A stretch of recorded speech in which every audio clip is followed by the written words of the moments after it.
Oke guys, kami dari kelompok 1 mata kuliah Sejarah Gereja dari dosen pelampu Pastor Hadi Ignatius untuk SS SPD MPD. Pada video kali ini, kita akan membahas tentang sejarah gereja dari masa Edik Milan sampai Gregorius Agung.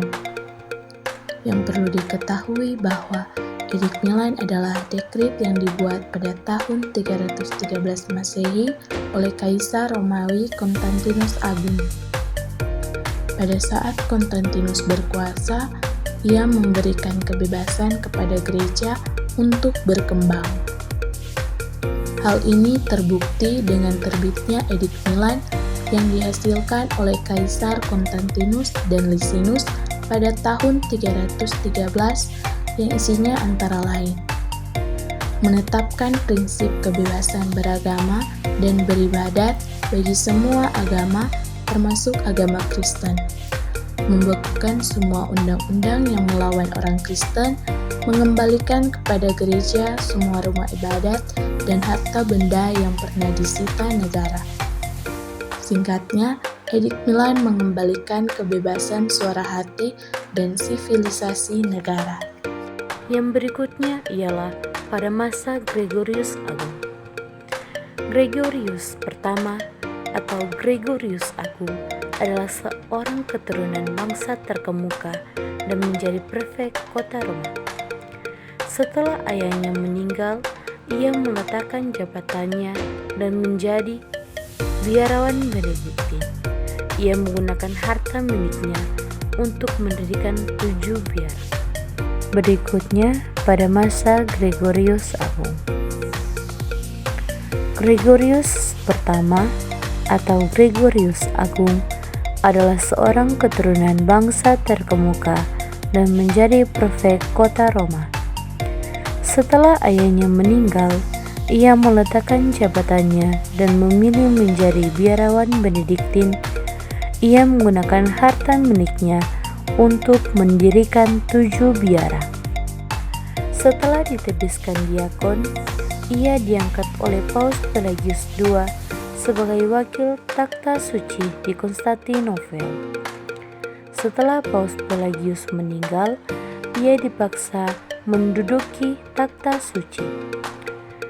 Dia digelari Bapa Negara karena dengan penghasilan dari tanah milik gereja yang tersebar di Italia, Sicilia, Korsika, Sardinia, dan di provinsi-provinsi, ia mampu membiayai karya sosial dan penyediaan sarana yang diperlukan masyarakat.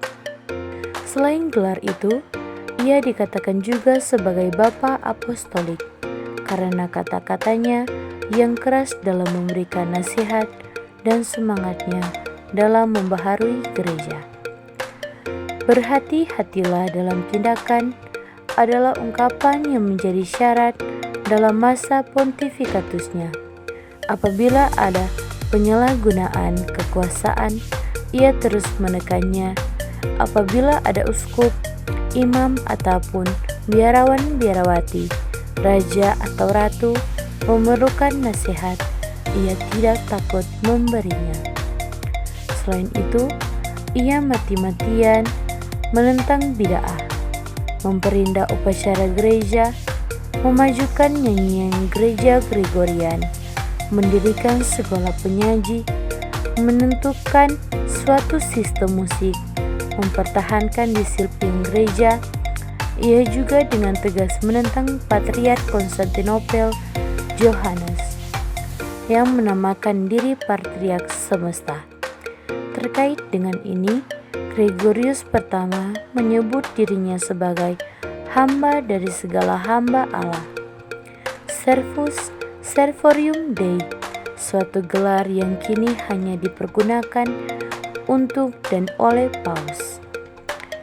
Selain 2 gelar tersebut, ia dikenal juga sebagai Rasul Inggris oleh masyarakat Inggris. Hal ini terkait dengan tindakan Paus Gregorius yang mengirim 40 orang yang telah dilatihnya sendiri dan dipimpin oleh Agustinus ke Inggris. Tindakan Gregorius ini mampu mempertobatkan Inggris. Agustinus akhirnya ditebiskan Gregorius menjadi uskup di Inggris. Gregorius meninggal pada tahun 604. Dari masa Edik Milan sampai Gregorius Agung, ada mengalami suatu masalah dan kendala yang sangat besar dalam perkembangan gereja, ialah munculnya bid'ah-bid'ah. Bid'ah berarti meninggalkan atau mengambil posisi berseberangan dengan kepercayaan yang benar atau ortodoksi. Bid'ah menyangkal kebenaran atau meragukan dengan tegas suatu kebenaran yang sesungguhnya harus diimani sesudah penerimaan sakramen baptis. Ada 3 kategori bid'ah, yakni bid'ah teologis, bid'ah antropologis, dan bid'ah kristologis. Beberapa bid'ah yang sangat terkenal antara lain adalah Arianisme, yang mengajarkan bahwa putra, logos, dan bapa tidak berasal dari hakikat yang sama, ousia. Putra adalah makhluk ciptaan bapa untuk menciptakan dunia. Yang berikutnya, Nestorianisme, yang mengajarkan bahwa Kristus mempunyai 2 kodrat, yakni insani dan ilahi, yang selalu berbeda. Putra Allah di surga dan manusia Yesus di bumi adalah 2 pribadi yang berbeda meskipun selalu berkaitan. Yang berikutnya, monofisitisme, yang mengajarkan bahwa Yesus hanya memiliki kodrat ilahi dan dalam inkarnasi, kodrat ilahi melebur dalam kodrat manusia dan menyerapnya sehingga kodrat manusia hilang dan yang tertinggal adalah kodrat ilahi saja. Yang berikutnya, monoteletisme, yang mengajarkan bahwa Kristus meskipun mempunyai kodrat manusiawi tidak mempunyai kehendak manusiawi, melainkan hanya mempunyai satu kehendak, yakni kehendak ilahi. Modalisme menekankan kesatuan ilahi sehingga menolak bahwa Bapa, Putra, dan Roh Kudus adalah pribadi-pribadi yang berbeda, melainkan sebagai wujud atau cara yang digunakan Allah dalam tindakan penciptaan dan penyelamatan. Oke guys, kami dari kelompok 1 mohon maaf jika ada kesalahpahaman atau kekurangan, dan kami juga berharap dengan mata kuliah sejarah gereja ini, semoga dengan adanya video ini dapat menambah pengetahuan saudara dan saudari sekalian. Thank you for watching. Terima kasih.